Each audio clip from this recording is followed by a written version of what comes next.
Hello dear students, welcome to all at Meenakshi eTutor. Dear student, today we will discuss about the concept of spiral approach.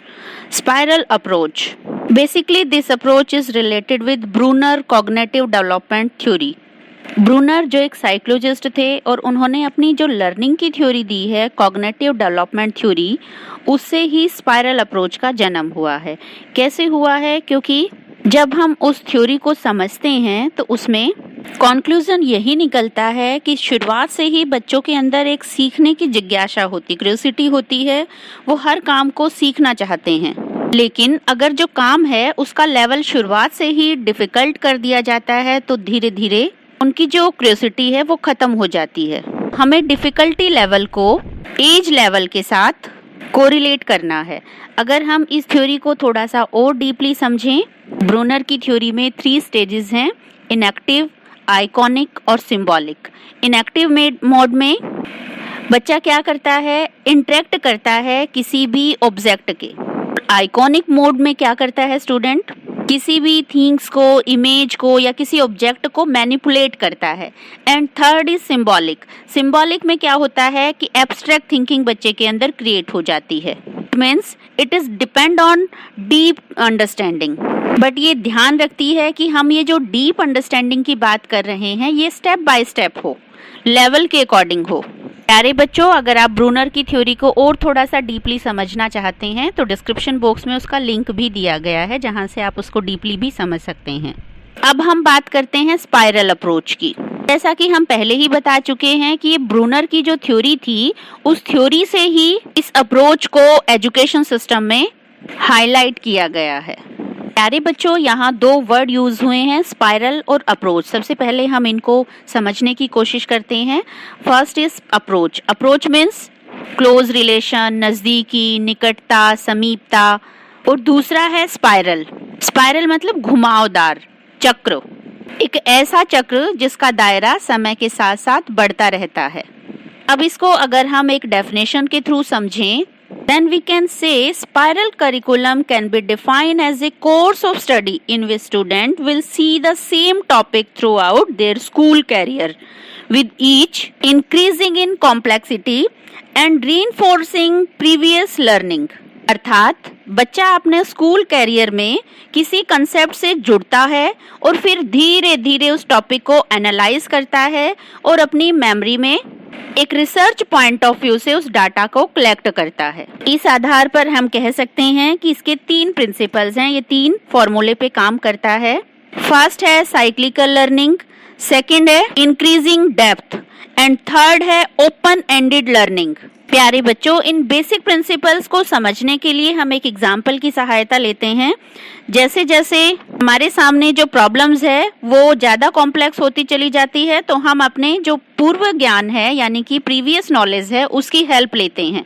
Previous knowledge means जो हम school के starting से सीखना शुरू करते हैं। जैसे यहाँ एक एग्जाम्पल है, मैथमेटिक्स में शुरुआत में जब बच्चा 2nd क्लास में होगा तो उसे सिर्फ सिंपल एडिशन के तौर पे 2 + 2 = 4 इस तरीके से बेसिक नॉलेज दी जाती है। जब बच्चा 5th क्लास में होता है तो उसको थोड़ा सा और कॉम्प्लेक्स करते हुए क्या कर दिया गया है, अब जो एडिशन है वो 3 डिजिट में कन्वर्ट किया गया है।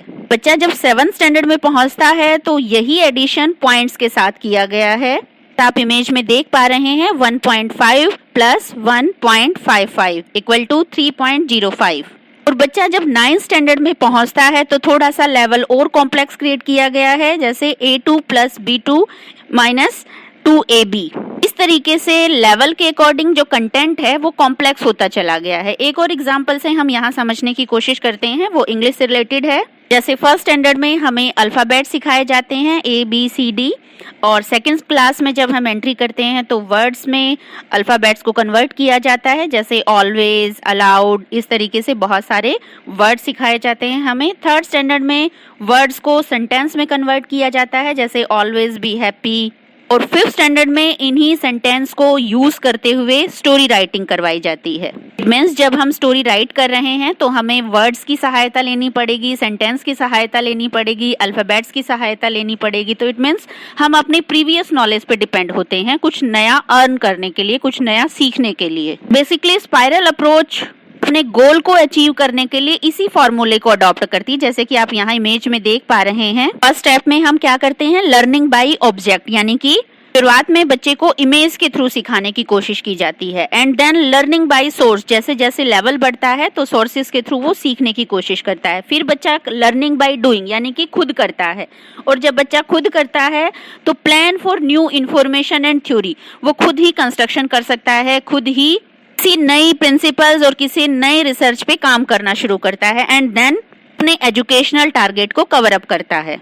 इस आधार पर अगर हम एक और डेफिनेशन देना चाहें तो स्पाइरल अप्रोच क्या है? Spiral approach is a technique often used in education where the initial focus of instruction is the basic fact of a subject with further detail being introduced as learning progress। और सरल सी शब्दावली में अगर हम कहें, किसी कॉन्सेप्ट को हम इजी वे में और लंबे टाइम तक लर्न करना चाहते हैं तो हम जब तक टॉपिक का एनालाइज नहीं करेंगे या लंबे टाइम तक बार बार उसे रिपीट नहीं करेंगे, तब तक हम उसे अपनी लॉन्ग टर्म मेमोरी में कन्वर्ट नहीं कर सकते। लॉन्ग टर्म मेमोरी में कन्वर्ट करने के लिए हमें कंसेप्ट को समझना, उसको रिपीट करना, उसको रिलेवेंट करना। प्यारे बच्चों, अगर हम इसके मीनिंग को अच्छी तरीके से समझ चुके हैं तो हम इसकी जो बेनिफिट्स हैं वो ऑलरेडी डिफाइन कर सकते हैं। जैसा कि हमने बताया कि स्कूली कैरियर से बच्चे की शुरुआत हो जाती है लर्निंग की, तो इट मीन्स लर्निंग जो है वो स्मूथली होती है, सिस्टमैटिक तरीके से होती है, इंटरेस्टिंग तरीके से होती है, लॉन्ग टर्म मेमोरी में कन्वर्ट हो जाता है कंसेप्ट। इसके अलावा बच्चा क्या कर सकता है, कंसेप्ट को एक दूसरे के साथ कोरिलेट कर सकता है, या हम कहें कि ये पीपल सेंटर्ड है। एक को कुछ नया क्रिएटिव करने का, रिसर्च कंटेंट को सर्च करने का एक आइडिया मिलता है स्पाइरल अप्रोच से। प्यारे बच्चों, मुझे उम्मीद है आप इस कंसेप्ट को आसान शब्दों में समझ चुके होंगे। अगर आप हमारे चैनल से लगातार जुड़े रहना चाहते हैं तो प्लीज़ चैनल को सब्सक्राइब करें। Thank you.